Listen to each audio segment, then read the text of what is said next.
Magandang umaga mga bata! Ako nga pala ang inyong guro na si Binibining Rachel.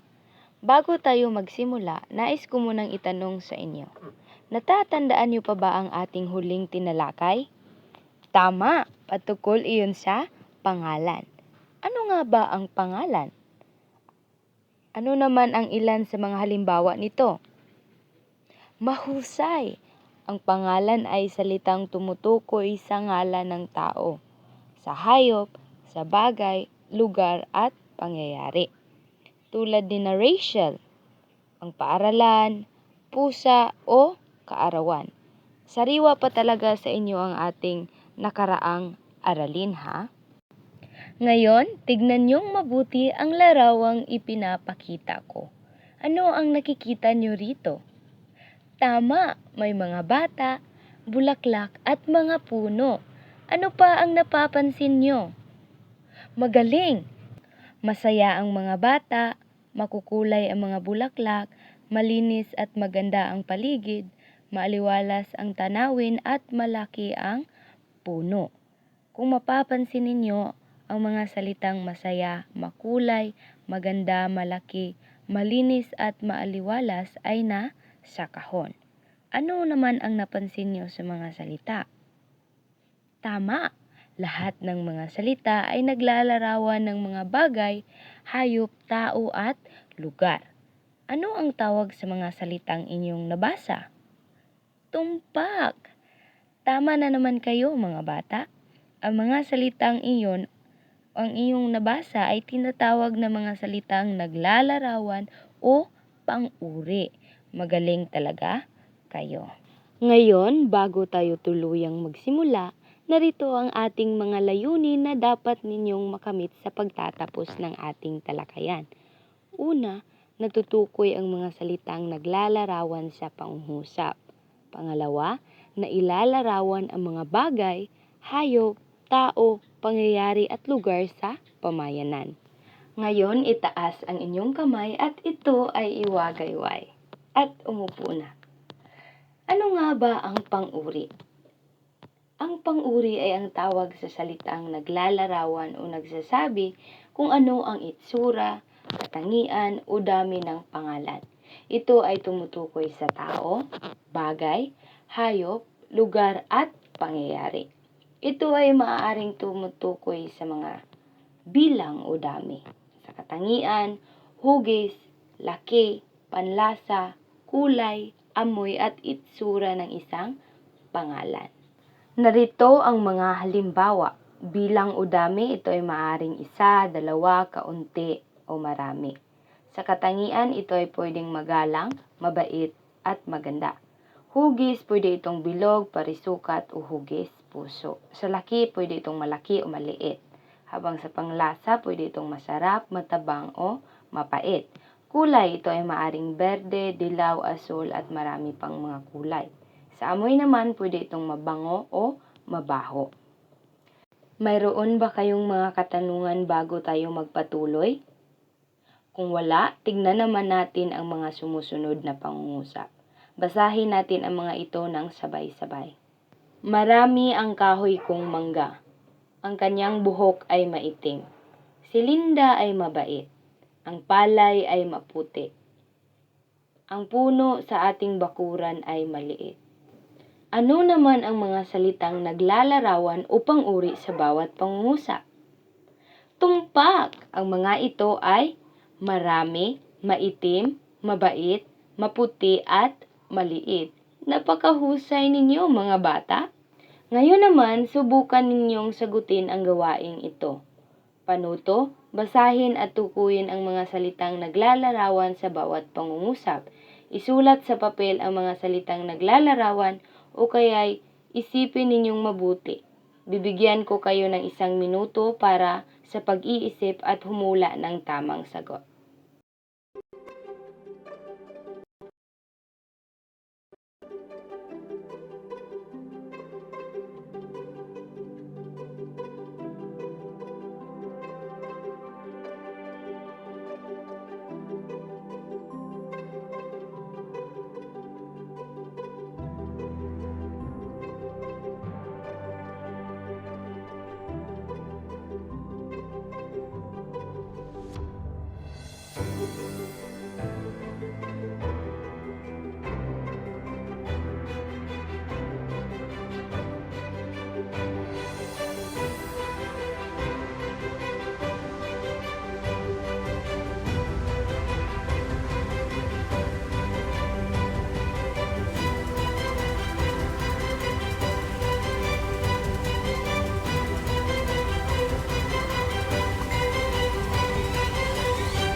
Time's up!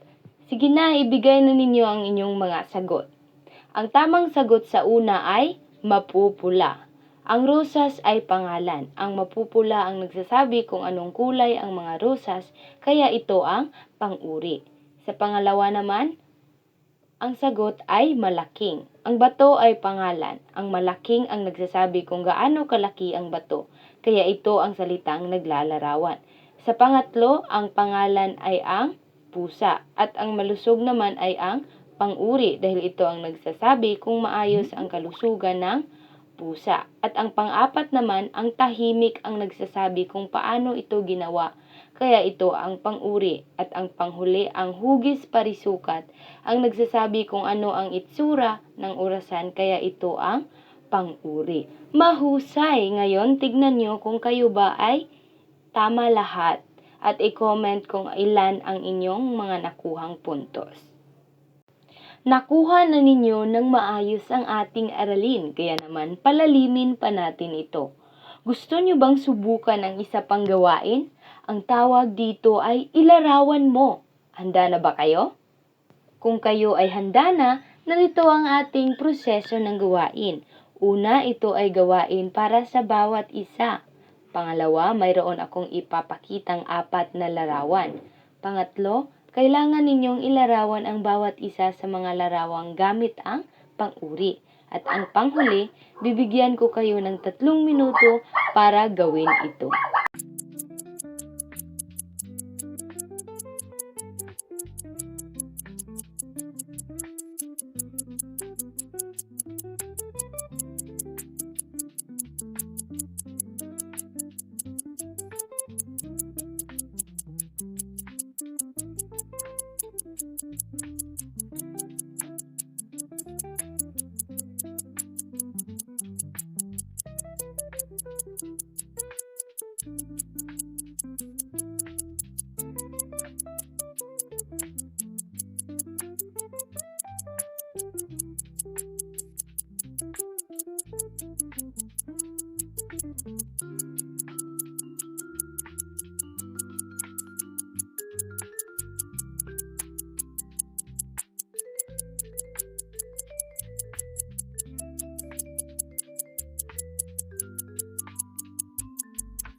Panahon na upang ibahagi ang inyong mga ginawa.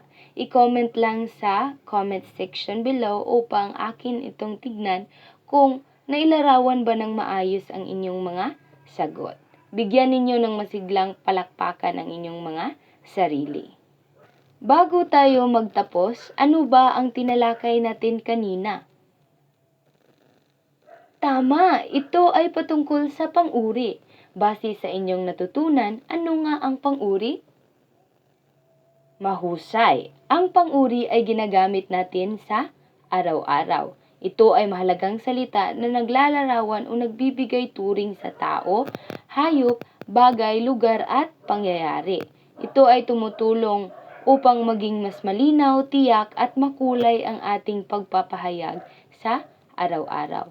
Dahil dito, laging tandaan na gamitin natin ng wasto ang mga pang-uri sa ating pang-araw-araw na pakikipag-usap. Ngayon naman, subukin natin ang inyong natutunan sa maikling pagsusulit. Piliin ang titik ng tamang sagot at bibigyan ko kayo ng ilang mga segundo. Sabay nating basahin ito. Una, siya ay binigyan ni mama ng blank na bola. A. Maliit. B. Maitim. C. Malaking.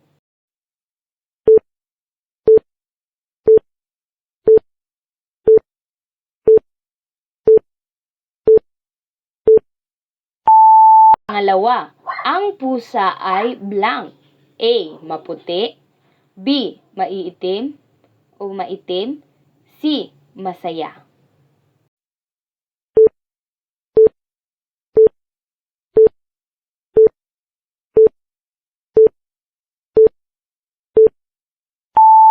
Pangatlo, ang magkaibigan ay blank na naglalaro.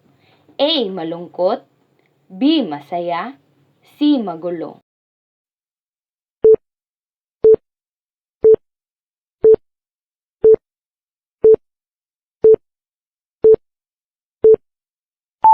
Pang-apat, si Neda ay gumamit ng blank lapis. A. Isang. B. Tatlong. C. Maraming.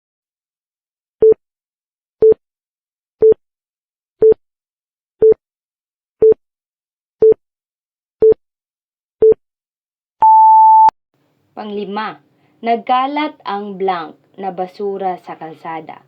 A. Mabaho. B. Malinis. C. Mabango.